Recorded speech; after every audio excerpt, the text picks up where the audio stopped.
कि आप एक डेवलप स्ट्रांग नेशन में रहना चाहते हैं कि एक वीक नेशन में रहना चाहते हैं? कमजोर राष्ट्र में रहना चाहते हैं, शक्तिशाली राष्ट्र में रहना चाहते हैं? कितने लोग शक्तिशाली राष्ट्र में रहना चाहते हैं? सभी लोग। और कितने लोग कमजोर राष्ट्र में रहना चाहते हैं? अच्छा, चलिए ठीक है। तो आप चाहते हैं हमारा देश शक्तिशाली बने? आप चाहते हैं गुड सिटीजन बने? तो आप देखते हैं आजकल दुनिया में जो स्टडी हो रही है, वो लोग कहते हैं कि जिस कंट्री के पास कोस्टल एरिया मैक्सिमम है, वह कंट्री प्रॉस्पर कंट्री होगा। कुछ लोगों का स्टडी है कि जिस कंट्री में नेचुरल रिसोर्सेस होगा, वह कंट्री प्रॉस्पर कंट्री हो सकती है। और कुछ लोगों का ये भी रिसर्च है, जो स्ट्रेटजी है, अगर इस पर हम प्रॉपर वर्क करेंगे तो हम एक स्ट्रांग नेशन में रह सकते हैं। लेकिन आप देखिए 11,085 किलोमीटर हमारे कंट्री का, नहीं सॉरी 11,085 किलोमीटर हमारे कंट्री का जो है कोस्टल एरिया है। 1600 किलोमीटर हमारे सिर्फ गुजरात के अंदर है। तो अब दुनिया का जितना कोस्टल एरिया हमारे देश में है, उतना चाइना और रसिया दोनों कंट्री के पास नहीं है। लेकिन चाइना और रसिया से हमारी सिचुएशन अलग है। आप देखिए 3,500 किलोमीटर हमारे देश में हिमालयन रेंज है, जो दुनिया का सबसे हाईएस्ट माउंटेन हमारे पास है। लेकिन फिर भी हम प्रॉस्पर कंट्री में अभी नहीं हैं। आप ये सोचिए कि लॉट्स ऑफ फॉरेस्ट वेल्थ हमारे 55,000 टाइप्स की फॉरेस्ट इस यूनिवर्स में है, जिसमें 1400 फॉरेस्ट की वेल्थ को हम एक्सपोर्ट करते हैं मेडिसिन के रूप में। लेकिन फिर भी हम प्रॉस्पर नहीं हैं। तो अगर आप चाहते हैं प्रॉस्पर बनना, स्ट्रांग नेशन में रहना है, तो जो सर की स्पीच है उसमें 9 पॉइंट हैं। आप लिखिए 9 पॉइंट हैं, जिससे आप एक अच्छी तरीके से एक स्ट्रांग नेशन में रह सकते हैं। Number 1, respect for the constitution, flag and national anthem. हमें अपने संविधान, अपने झंडे और अपने राष्ट्रगान के प्रति सम्मान की भावना रखनी चाहिए। हमें किसका सम्मान करना चाहिए? हमारे देश के कॉन्स्टिट्यूशन का, हमारे कंट्री के फ्लैग का और हमारे कंट्री के एंथम का। तो respect for the constitution, flag and anthem. Second point, ethical way of life, नैतिकता आधारित हमारा जीवन होना चाहिए। इंटीग्रिटी, ऑनेस्टी, हमारे अंदर ईमानदारी होनी चाहिए और इंटीग्रिटी होनी चाहिए। तो ऑनेस्टी इन एक्शन, हमारे कर्म में ईमानदारी होनी चाहिए। ऑनेस्टी इन कंडक्ट, हमारे आचरण में ईमानदारी होनी चाहिए। मैंने कल एक सेंटेंस आपको बताया था, you should not only be honest but also appear to be honest. आपको ईमानदार होना केवल पर्याप्त नहीं है, परंतु वो ईमानदारी आपके आचरण में दिखाई पड़नी चाहिए। थर्ड पॉइंट आप नोट करिए, सेल्फ डिसिप्लिन। अगर आपके जो जीवन में अच्छा बनना है तो आपको स्वयं को अनुशासित करना पड़ेगा। Value for time in individual life, व्यक्तिगत जीवन में समय को महत्व देना पड़ेगा। पंक्चुअलिटी, समय की प्रतिबद्धता आपकी लाइफ में होना चाहिए। Fourth point, compassion for others, दूसरे के प्रति करुणा।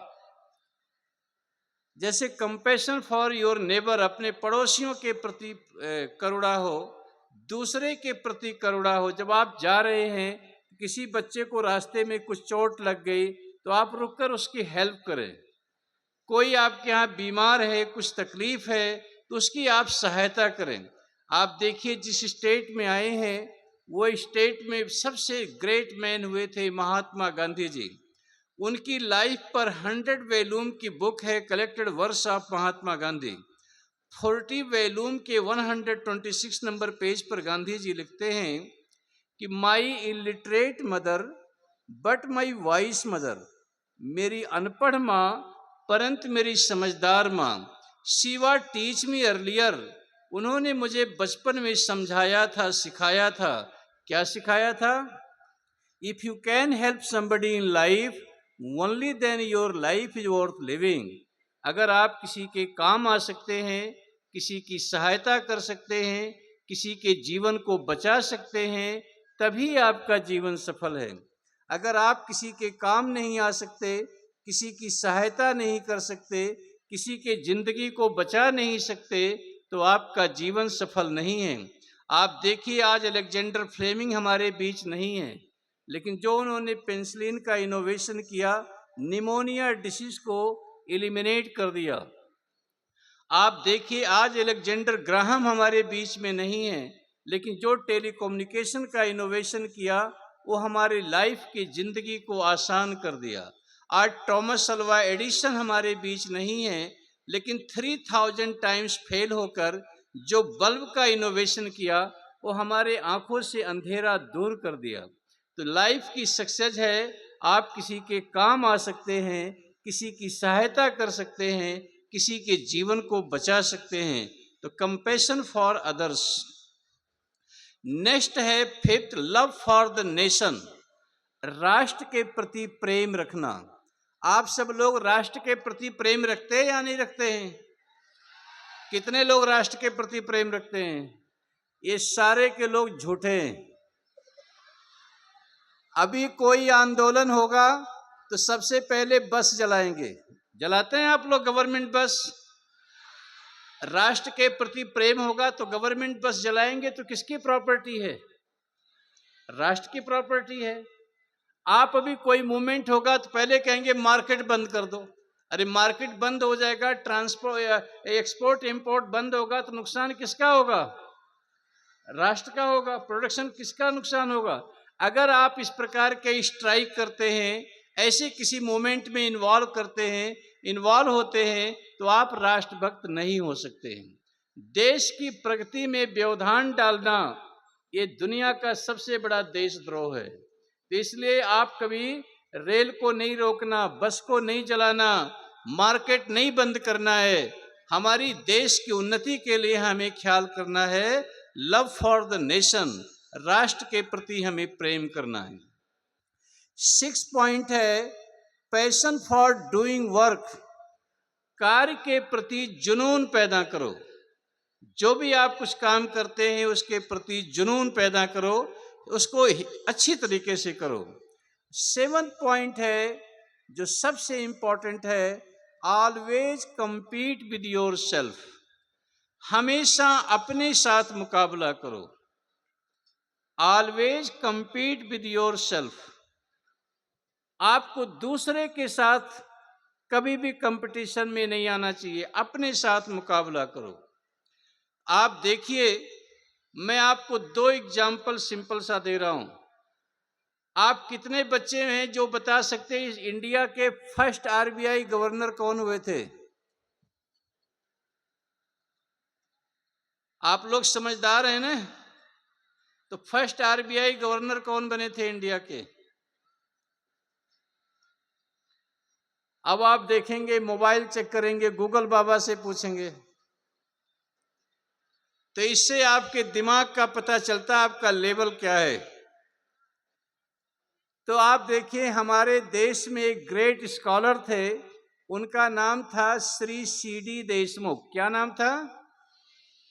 श्री सीडी देशमुख साहब आईसीएस का एग्जाम देकर हॉलीडेज में वो लंदन चले गए और वहां अपने फ्रेंड्स के साथ क्रिकेट खेल रहे थे।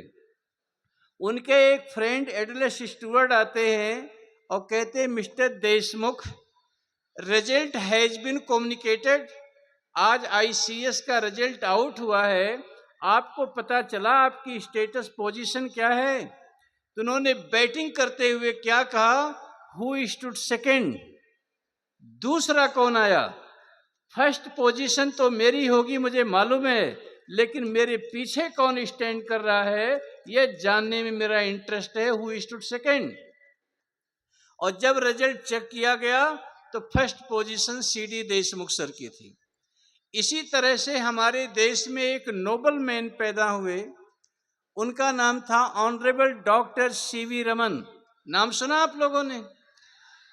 Honourable doctor CV Raman sir 25 जून 1930 को कलकत्ता लेबोरेटरी में रिसर्च का वर्क कंप्लीट करके, और उन्होंने अपना वर्क कंप्लीट कर लिया, और 27 जून 1930 को उन्होंने जहाज का टिकट खरीदा, और इसलिए खरीदा कि इस वर्ष का नोबेल प्राइज हमें मिलेगा। फिजिक्स में नोबेल प्राइज का अनाउंसिंग डेट 27 दिसंबर था, और उन्होंने टिकट कब खरीदा? 27 जून, 6 मंथ बिफोर। 6 महीने पहले टिकट खरीद लिया, इस वर्ष का नोबेल प्राइज हमें मिलेगा।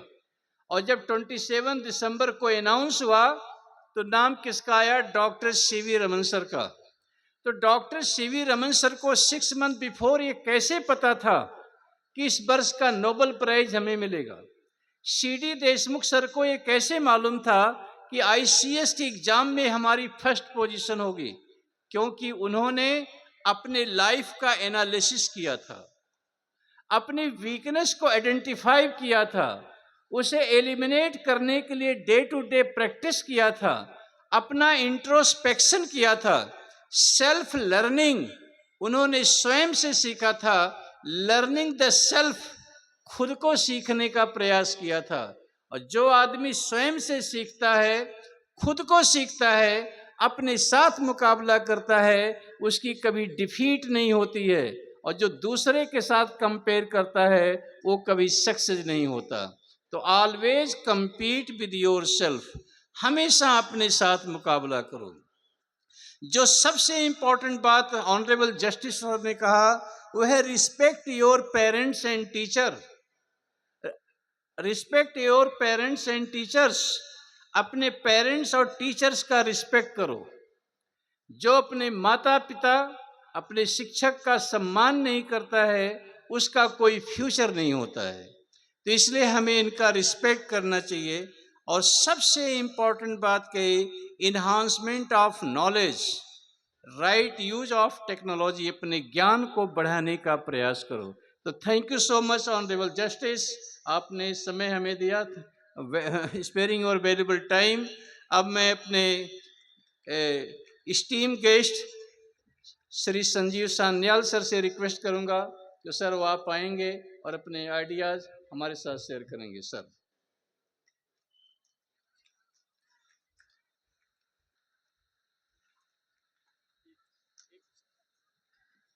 Sanjeev sir, only one minute sir. हाँ सर, बड़े साल और सफल हमारे, हाँ सर, हमारे बीच इसरो के हमारे बड़े ग्रेट दोस्त, फ्रेंड्स, साइंटिस्ट डॉक्टर के सूद सर हैं।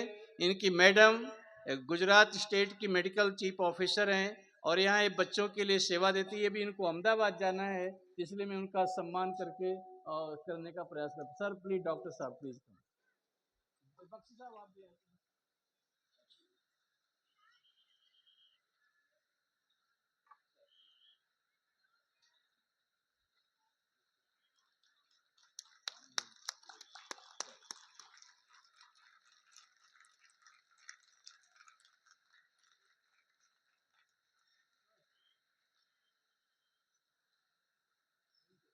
प्लीज कर दीजिए। I am sorry sir.